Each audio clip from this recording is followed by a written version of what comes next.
All right, welcome everyone. This is Calculus 3.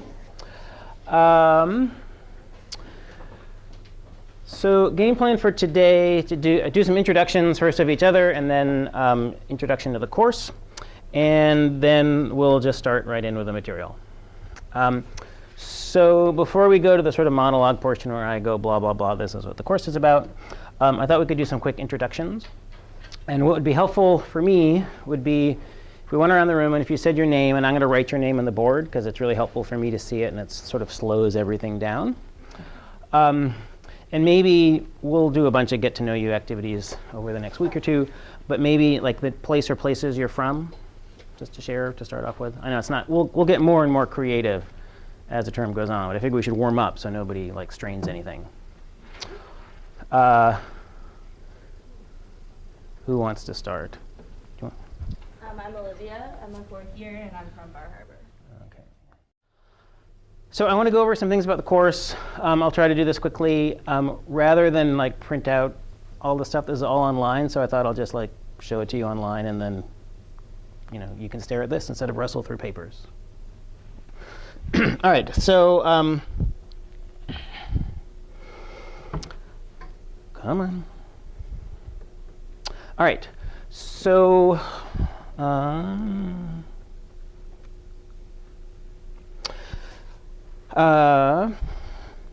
office is in the second floor of Turret's Annex. It's directly above the business office and beneath Sean Todd, how I sort of think of my position in the world. Some days I feel better about that than others. Most of the time when we do homework sessions, we'll be in the dining hall, which is right over there.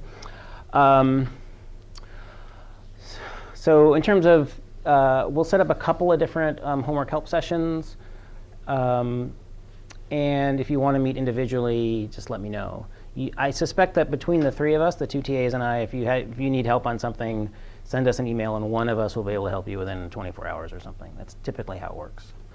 All right, so what are the goals for the course? Well, it's a calculus course, so the goals are to learn calculus. Slightly more specifically and more generally, so for all courses, I want you to improve your ability to solve mathematical problems, mathematical confidence.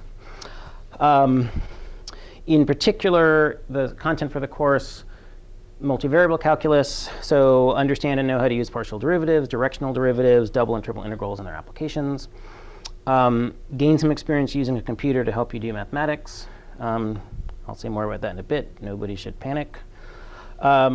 And then vector calculus, understand and know how to use main elements of vector calculus. We'll cover this a little bit more quickly, but hopefully not too much. And so that's the divergence, gradients, curl, Green's theorem, Stokes' theorem, line, surface integrals. It's really fun. Oh, and then, yeah, to have fun and work hard and learn a lot, which is goals for all of my courses. OK, the textbook is this thing, which I'm trying to see if anybody, is anybody who didn't, have people been successful in procuring these? OK, great. A few people are nodding. There will be, I seem to have accumulated an embarrassingly large number of these books because COA provides books for the high school students, and we used these books last time. But last time, all the high school students gave them back. You guys, please keep yours. I don't need them back. So anyway, but I forgot that and ordered a whole bunch more. So anyway, I'm going to put a couple extra copies in the library. But I would definitely recommend getting your own copy. It's a good book. It's not a lot of money because it's one edition out of date. But it's not out of date because math doesn't change. It's not like biology. Biology, they like revise things every couple years. And here in math, this hasn't changed for about a century. So you're not really getting out of date knowledge because it's a 10-year-old book. You're saving about $150. That's what you're doing. All right. OK, so evaluation and assessment will be based on weekly homework assignments. And there will be a couple parts to those assignments, which I'll explain that in a second. We may want to decide to do a final synthetic problem set or some in-class exercise or some quizzes or something. But my thought is let's wait to decide that until we do the midterm evaluation for the course. OK, homework, due Fridays at the end of the day. You should do your homework on time. If you need a little extra time sometimes, not the end of the world, just let me know. The danger signs for this course are if you sort of are falling farther and farther behind. That's something to be concerned about. If a couple times you need another couple days. Again, not a big deal. Just let me know. Let's see. You'll want a calculator that can do trigonometry and logs. Most of you, I mean, it's usually nerds that take this class. Y'all already have big calculators like that. That's a term of endearment in my world, just so you know. I'll be sending out class updates via email. So, announcements like, oh, the help session has switched from this time to this time, or here's an important hint for this homework problem that a bunch of people are having problems with. So you'll want to keep an eye on your email, not like compulsively, but be sure to check it. OK, so let me say a little bit more informally some of what to expect in this course. OK, so I was shocked to realize this is now the 8th time I've taught this course, so I have a pretty good sense of how it tends to flow. Most students find the material in Calc 3 to be less difficult than Calc 1 or Calc 2, which sort of makes no sense because 3 is a bigger number than both 1 and 2. And so you'd think it would be harder, but it's actually not. It's more interesting. So what we do in Calculus 3 is we redo calculus, differential and integral calculus, for 2-dimensional functions and then 3-dimensional functions. So it's the same derivative, it's the same chain rule, it's the same integration by parts, but now it's just a lot more interesting because it's taking up space instead of just little lines. And then for the last third of the course, we'll redo calculus, but for vector fields, velocity fields, flow fields, things like that. So it also very naturally reviews Calc 1 and Calc 2, because very often, and I'll start this probably in about 20 minutes, I'll say, so you remember in Calc 1 it was kind of like this? Well, here's what it's like in Calc 3. So anyway, it naturally sort of cycles back on itself. OK, so if you're taking this class, you should have had integral and differential calculus. So that's roughly, so that's AP calculus, IB calculus, Cambridge calculus here. If you're unsure if you have the right background, we should talk soon. But I'm guessing most of you do. So the class is a lot of work. It moves at a fairly brisk pace. I mean, the only way to learn math is to do it. So you'll be doing a lot of math every week. It shouldn't be uneven, like huge project week 7 and then nothing for the next 2 weeks.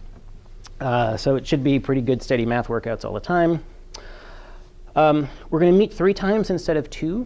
So the Wednesday time is not a lab, but is just another class. And I haven't done this with Calc 3 before, but I have with other classes from time to time. And I think it lets us just cover more material and be a little bit more relaxed while we do so. It also means that since we have 50% more class time than I'm used to, class is a little bit less of a, sometimes it's almost like class is a geometric challenge. How can I squish as much as possible into an hour and a half because we have so little time together? And now I have all this extra time.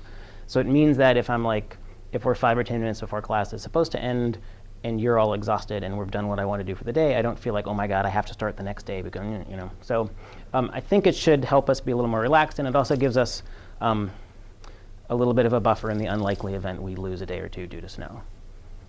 Because we got all the snow for this year, last year also, but we'll see. OK. Falling behind in the course is not a good idea. I mean, that's sort of a dumb thing to say, but it's maybe worth reminding you. If you're confused about something, which you're going to be because it's not always easy material, you should seek help sooner rather than later. Ian, Corey, and I, that's what we're here for. That's what we like to do.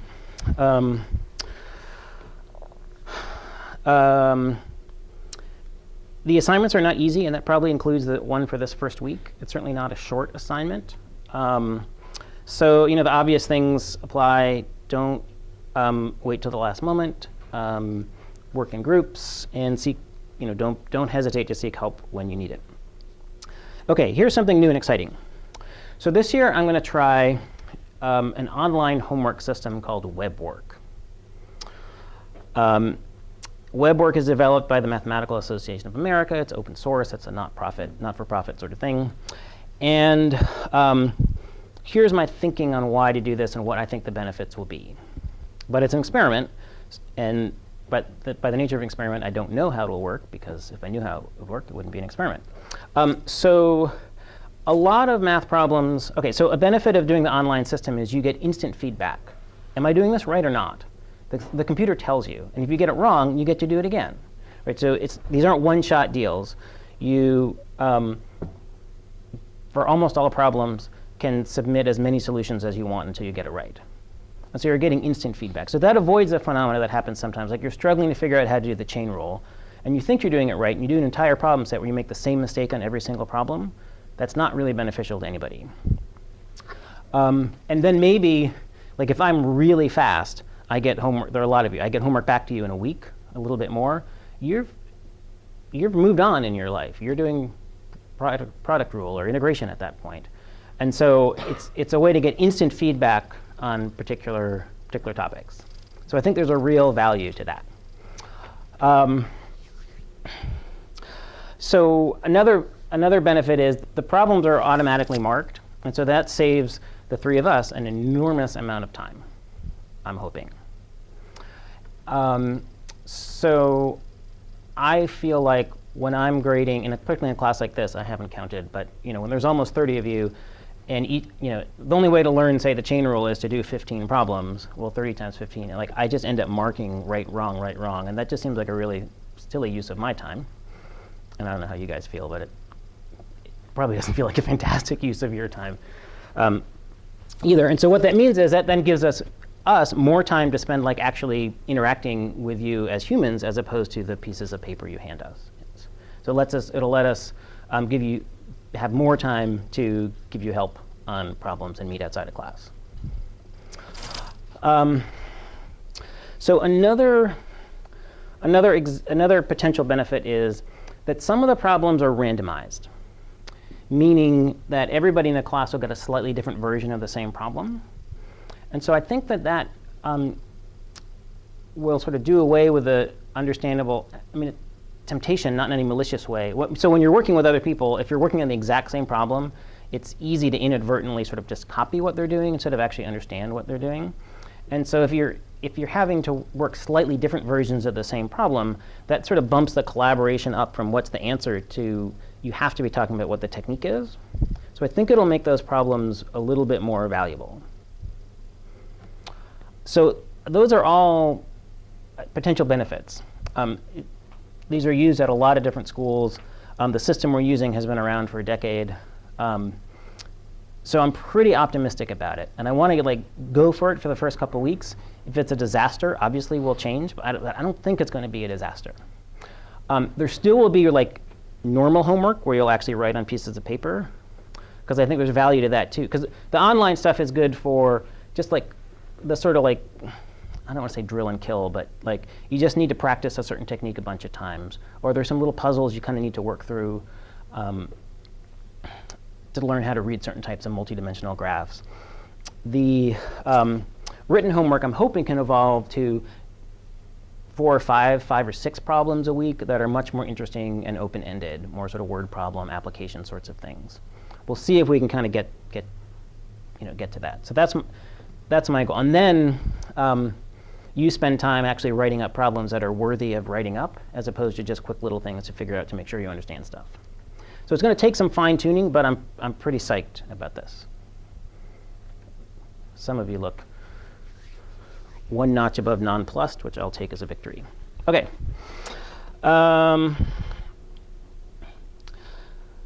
Let me say 1 or 2 more things. A number of you, well, only a handful of you, have sort of worked with these books before. So these are what's called reform calculus books. They deliberately don't have a ton of worked problems in them. They have some, and they have good examples. But it's not like I hope it's not like how, I don't know, I got through chemistry in high school, which was you'd never read the book. You would just look for the problem, find the example that matched the problem, change the numbers as you needed, get the right answer, do the next one. Anyway, so the point is there'll be problems assigned for which there isn't an exact example, and that's good because you learn much more by doing those problems, but they can be a little bit more frustrating. So the homework, hopefully in this class, will seem less like the sort of obedience test sort of homework that sometimes you were given in maybe bad high school classes. But that can be a potential a little bit more frustrating. Another thing that this book does that you may, depending on where you learned your math, you may or may not have seen before. Those of you, probably IB and Cambridge folks in particular had dreadfully traditional upbringings. Emphasizes graphical and verbal understanding as well. So we'll ask for interpretations, ask a sketch, ask to draw a picture, ask for geometric arguments. And those are really important parts of math. And sometimes if you're, again, kind of grown up in a really traditional math setting, they seem really weird or light or fluffy or odd, but they're actually better because machines can do the hard algebra stuff for you, but machines can't do the thinking and interpreting for you. All right. So the only program I'm planning on using in this class is Wolfram Alpha. It's pretty user-friendly, largely to do integrals and sometimes take derivatives, solve equations, and then make plots of 3D functions. And I doubt we'll start that today, but we'll start that pretty soon. All right, questions? We doing OK so far? All right.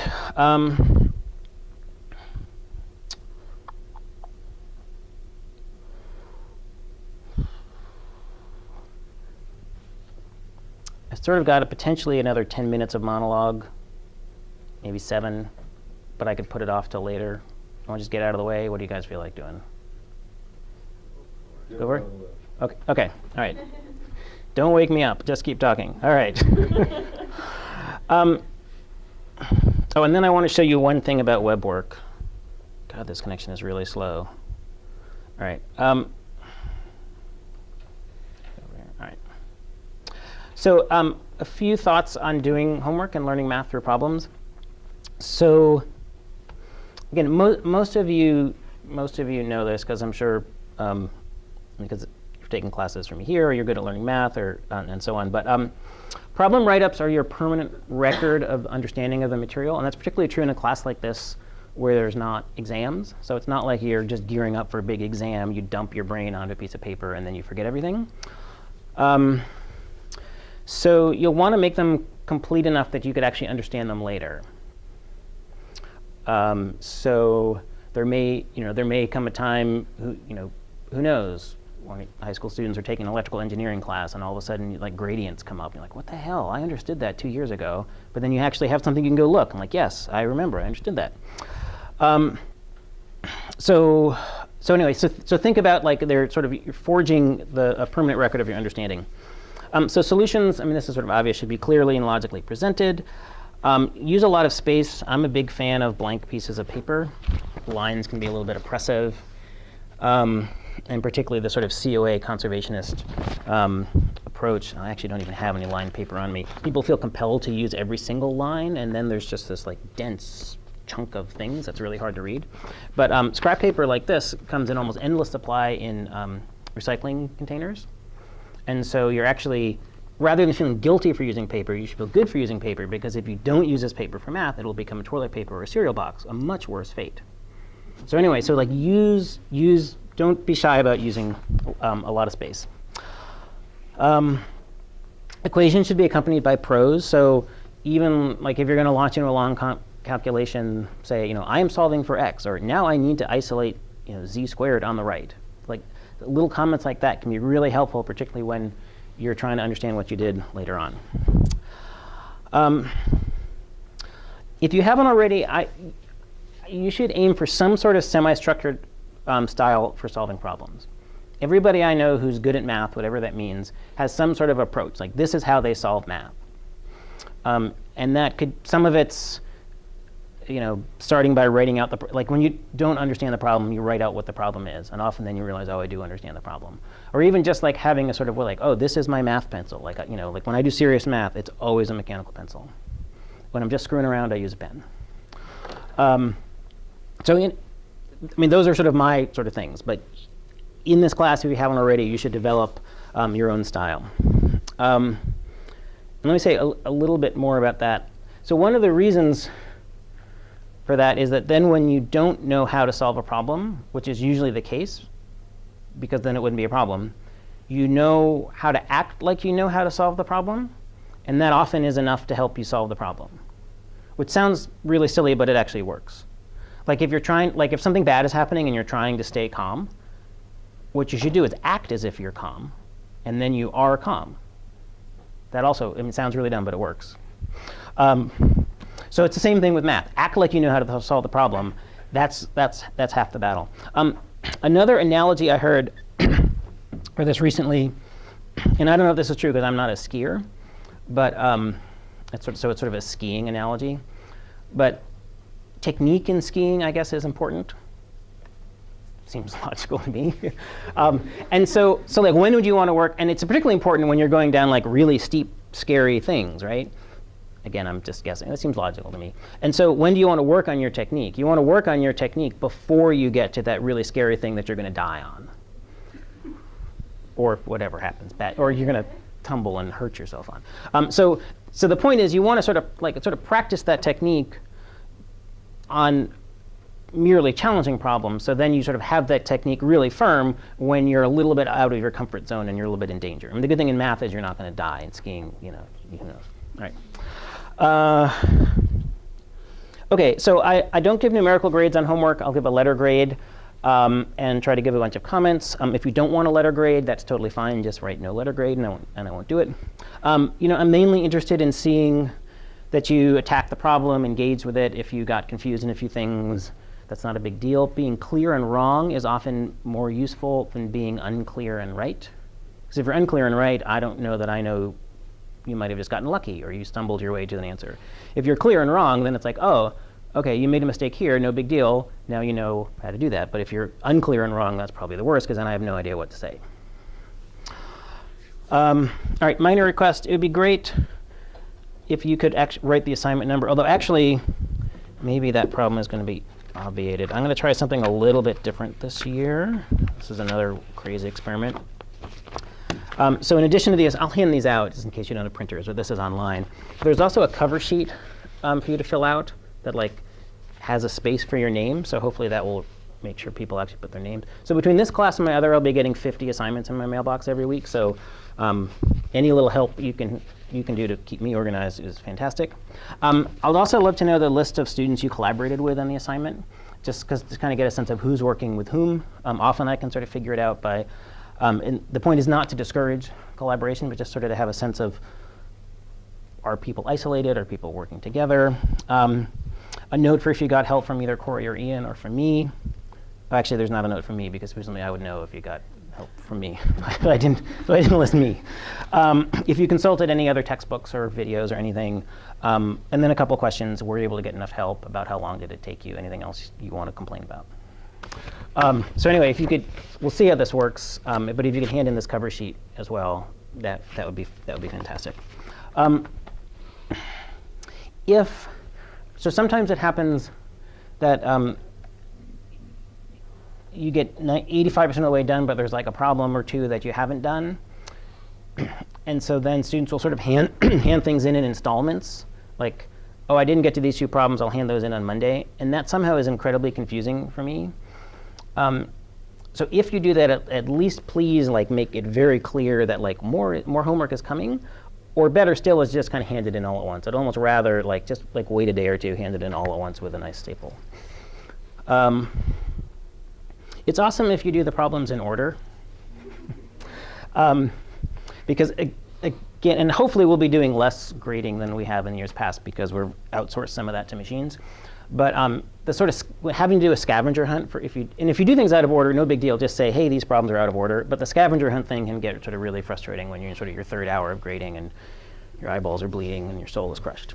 Oh, and another thing, please, I beg you to not hand in paper that's been torn out of a spiral notebook. Or if you do, remove those annoying little frizzy things that make it impossible then to neatly stack the massive piles of paper that I'll be dealing with.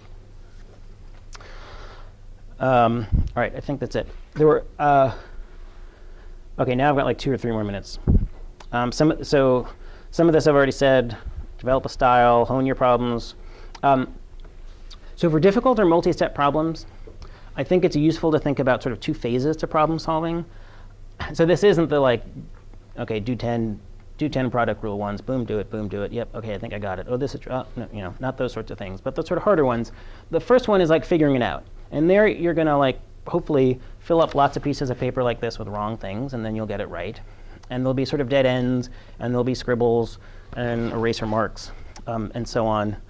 And you may at first solve it in a very nonlinear fashion and then realize there is a shorter way. And you may argue with your friends and colleagues about how to do it. And then you're like, oh, right on, I got it, finally. So then the second phase is to write it up. So sort of take your notes and your ideas and present them in some sort of an orderly fashion. And you may want to include some of your interesting dead ends. Like, I thought it would be this, which seemed logical at the time, but it wasn't because blah, therefore we need to do this. Something like that. So I think there's sort of separate modes. And I would definitely encourage you to take a little bit of extra time to write this up. It doesn't take much. But for tricky problems, writing them up sort of carefully afterwards, or rewriting them if your work is a little bit scattered, can sort of be the difference between, I think, it being a good problem and an excellent problem. Not so much even in terms of your grade, but like the extra half hour or whatever it is spent to just sort of like, I finally figured it out. Like, wait, what? You're so triumphant, you want to jump for joy. But then, like, once the adrenaline goes back down and you can sit still again, writing it up really can help solidify what it is you just figured out. And it will make it last in your head much, much, much longer.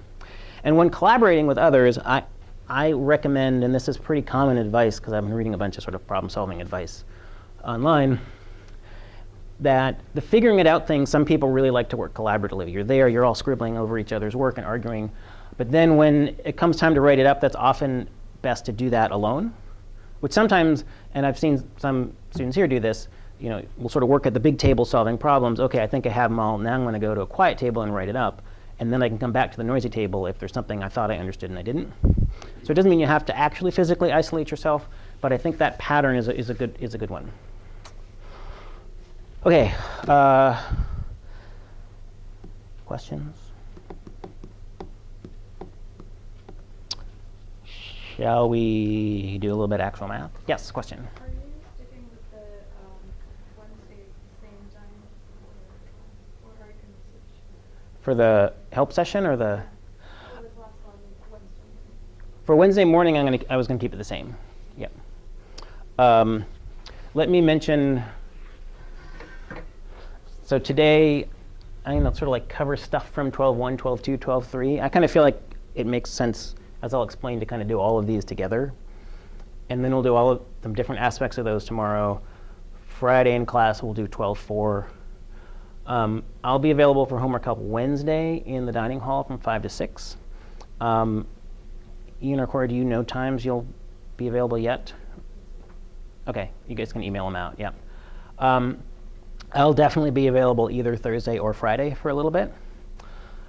If there are times that are going to,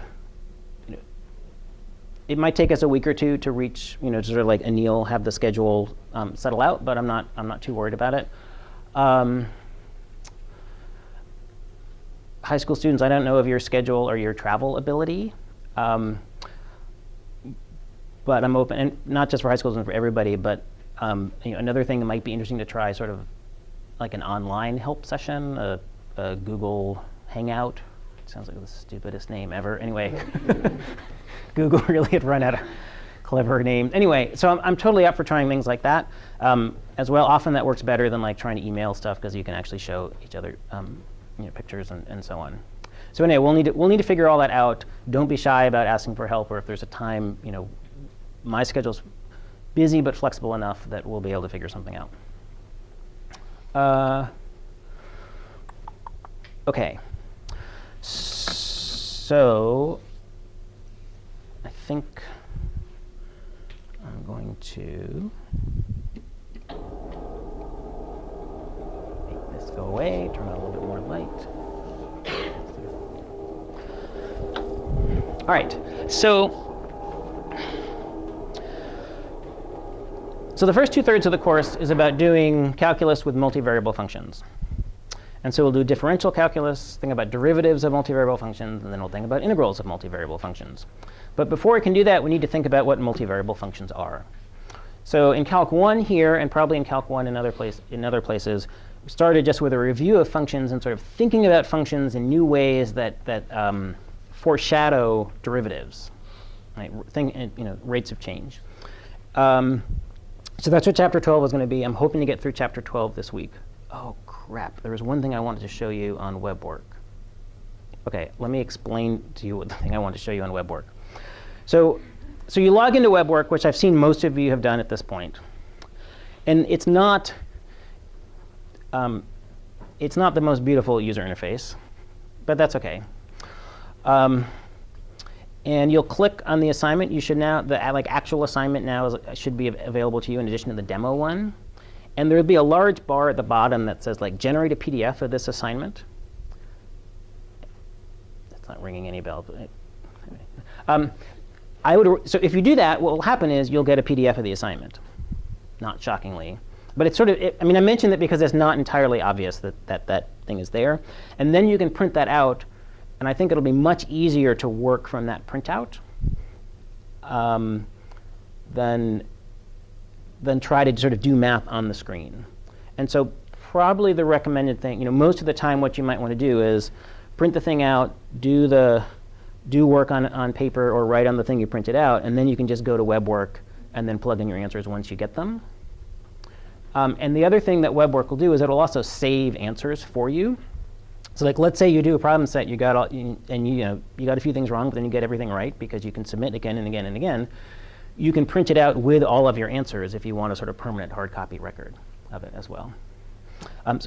So again, it's not a beautiful system. Its user interface could use, it looks about 10 years old because it probably hasn't been updated since they made it, because it's like math folks and not user interface folks who have been developing it. But it actually is pretty functional and useful. So I would definitely recommend that. Yeah. Is there a time limit or for putting in the solutions or anything? No, there's a due date, which I think I put at 11:59 p.m. on Friday. But I can also go in and give extensions too. So if you need extra time, let me know, and I can extend that online. But it's not like, here's a problem, you have 5 minutes to solve it. It's not like that sort of thing. And if the program starts acting up, or if you notice anything weird, don't panic. Send me an email. We'll figure it out. Yeah, and we'll just see how it goes. All right. So I want to talk a tiny bit about functions. I'd love to find my chalk.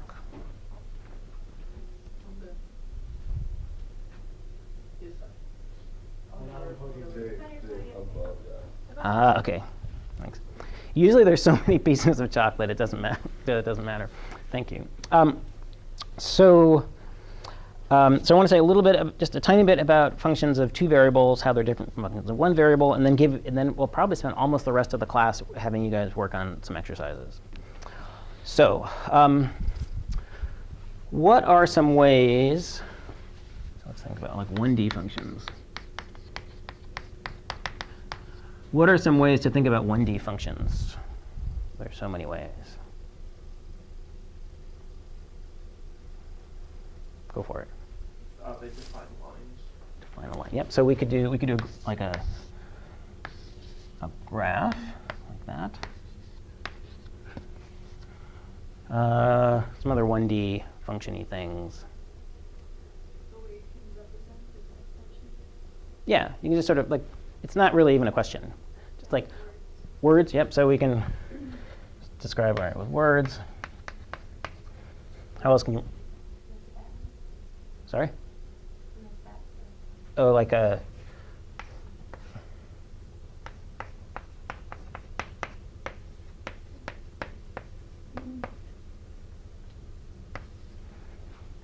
So you can give a list. I don't know if that's quite. Yeah. Yep. And equation. Yep. So you could do f of x equals x squared. Another way that I like to think of this sometimes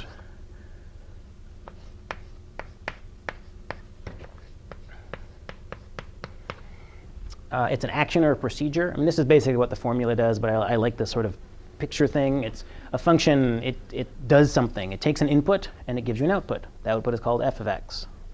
The input is called x. F of x is just another number. It's x after it's been f'd. It's OK to chuckle. OK, so let's just think about this for 2 dimensions. So in 2 dimensions, now the function just takes 2 inputs instead of 1.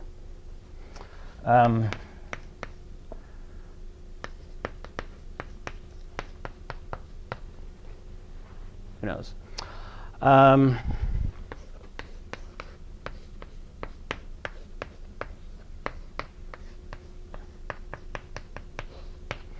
Again, I sort of like this picture because it makes it clear 2 inputs, but only 1 output.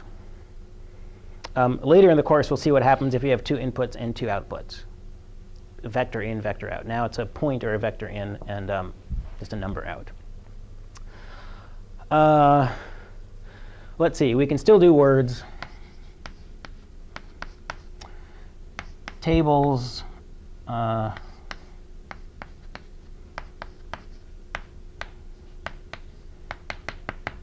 It's now a 2-dimensional table. And then we can also, in theory, draw these if we knew how to draw, which some of you maybe do and I'm not so good at. Oh, boy.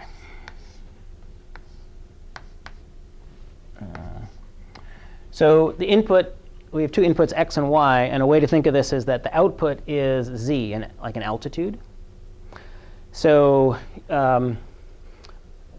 like if we think about Cadillac Mountain, every point, longitude, and latitude, there's some altitude associated with it. So that would be a function. So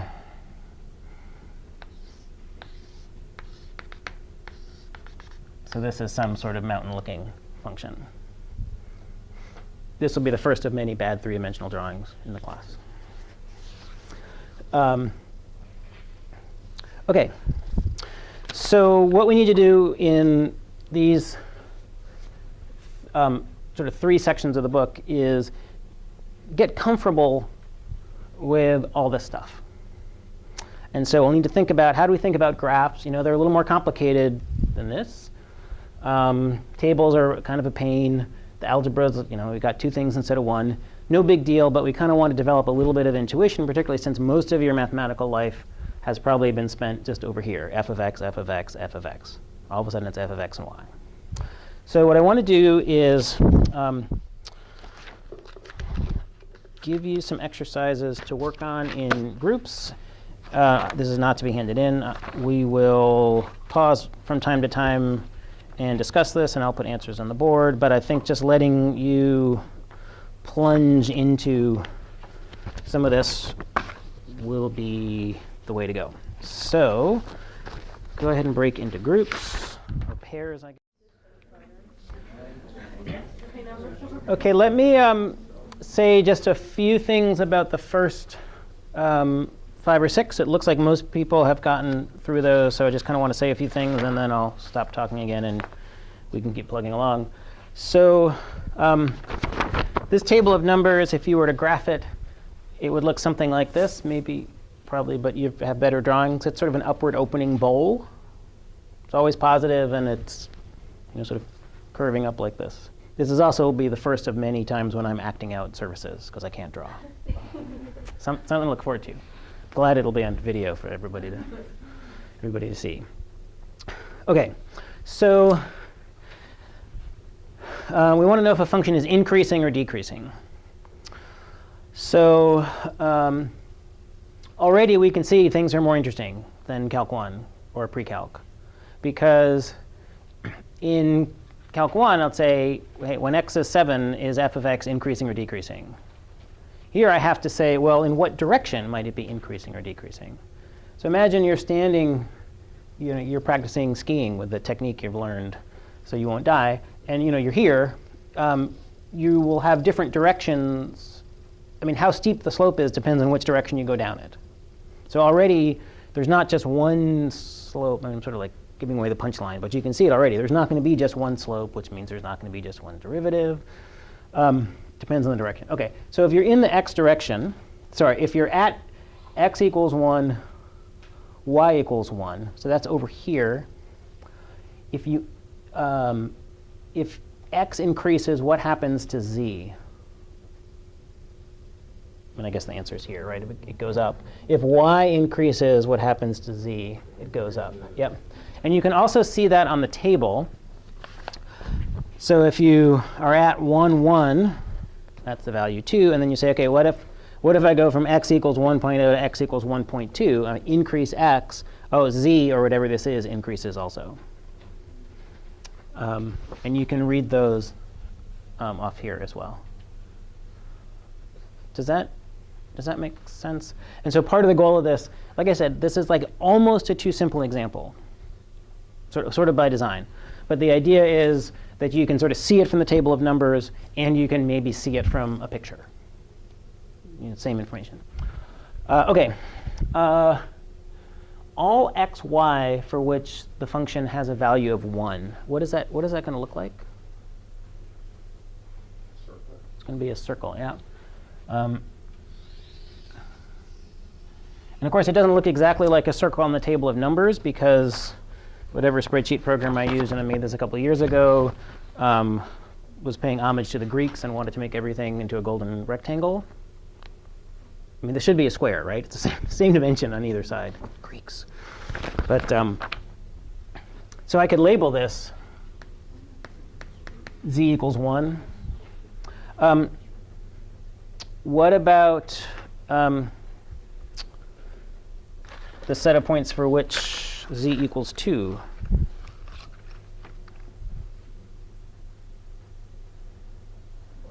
It's a bigger circle, yeah. Yeah.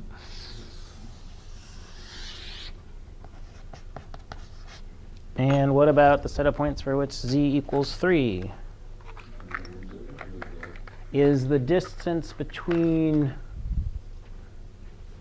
are the circles equally spaced? Smaller or larger? Smaller. Smaller, yeah. So this is.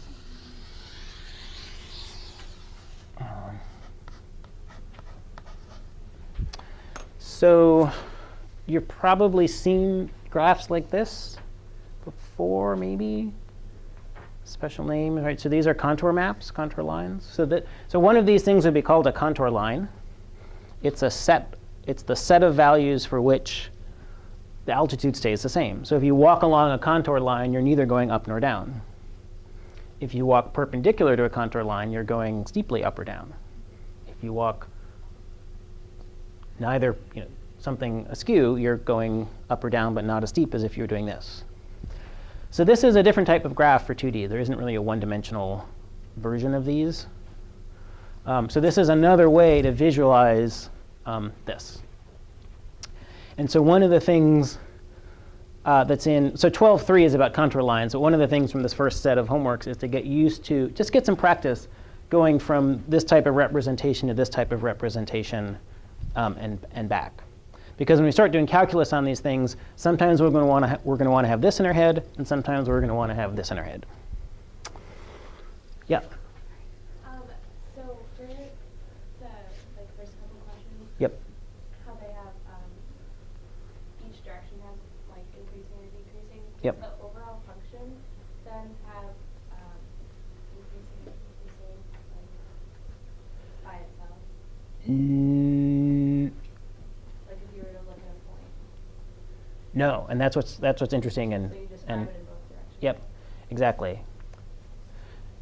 So if at the risk of Paula, can I grab you for just 1 second?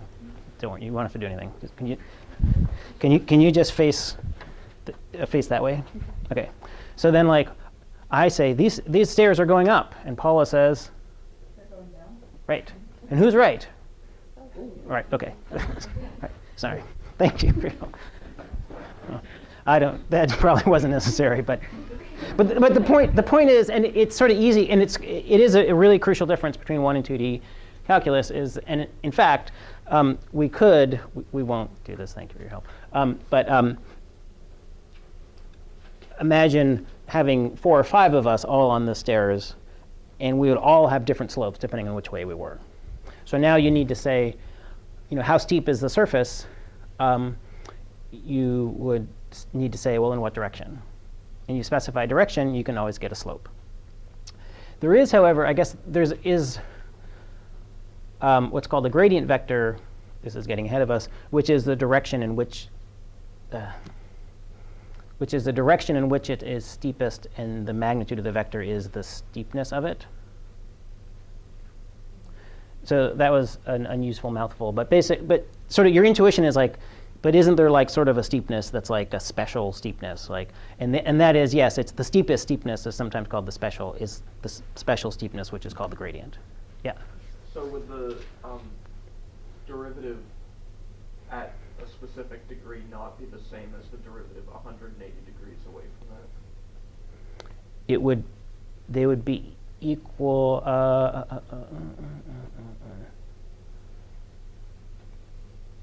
They might.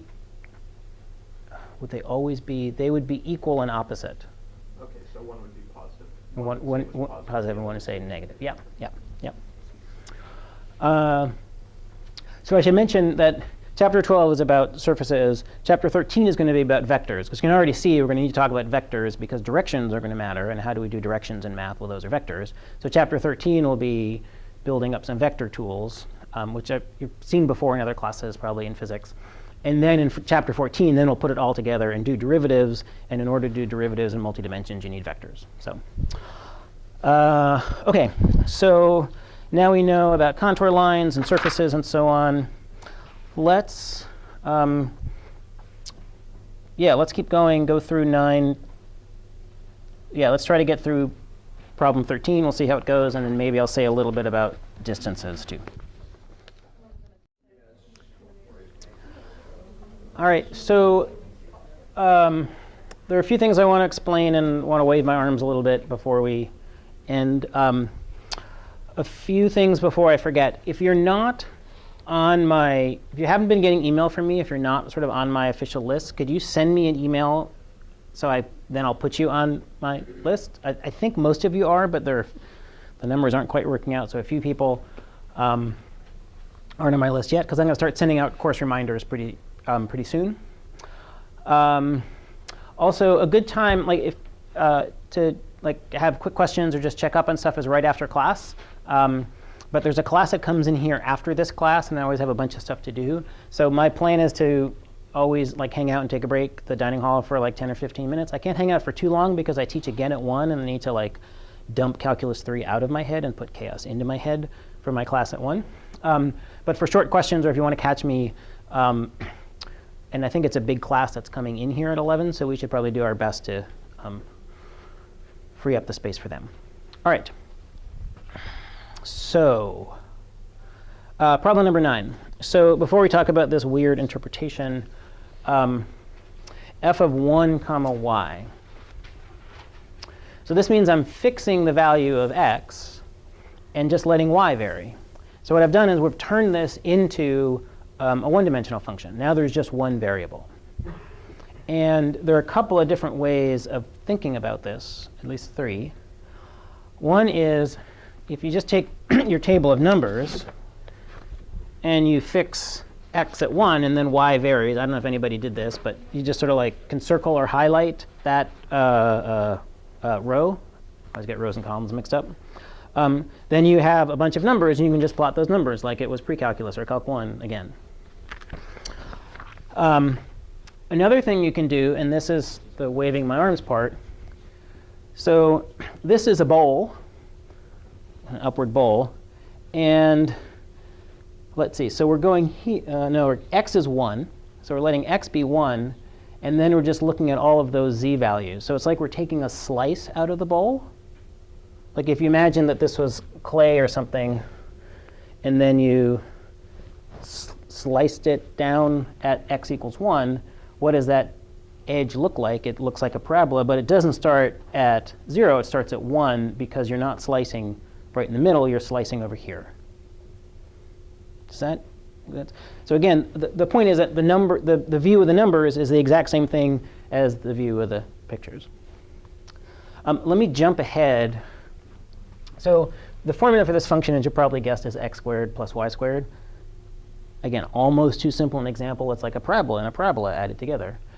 I don't want to do that one yet. So f of 1 and y, x is 1, that's just 1 squared plus y squared. That's just 1 plus y squared. So that's just a parabola shifted up by 1,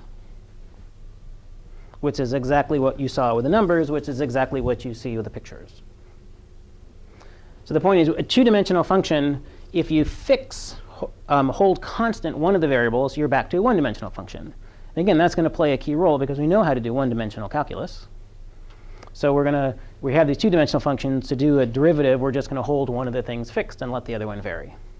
Again, that's chapter 14, but you can almost smell the calculus about to happen.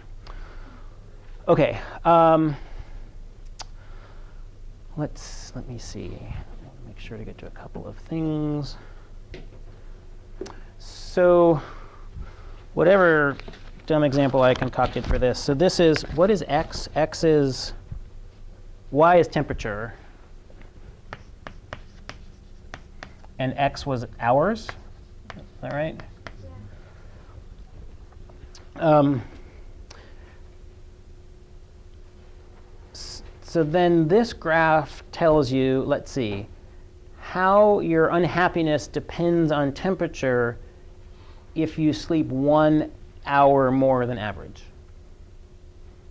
And again, that's now a one-dimensional function because there's only one thing that's varying the temperature. We're imagining that the hours you sleep is held fixed at +1. Does that make sense? All right. All right, let's talk about contour lines in algebra. I want to be sure to get to that. So I didn't leave myself much room. So all x and y for which z equals 1. So I'm just going to kind of do what we did here graphically, or what you did in the table. I'm going to set fxy equal to 1. And I guess I don't need much room. I can put that in a box. And any guess what that's a formula for? It's a circle, right? X squared plus y squared equals r squared. So it's a circle of radius 1. And then if I did z equals 2, that would be 2 equals x squared plus y squared. So what would be the radius of the circle? Root 2. Because r squared is 2. So if you have a two-dimensional function, right? We've worked with tables, we've worked with pictures, not very good pictures. We've worked with a different type of picture, a new type. I mean, new for math class, but not new for your life. You've seen contour maps before, hiking up and down, and so on, probably. Or like weather maps when they show, where is it 70 degrees, where is it 80 degrees, where is it 90 degrees in the country.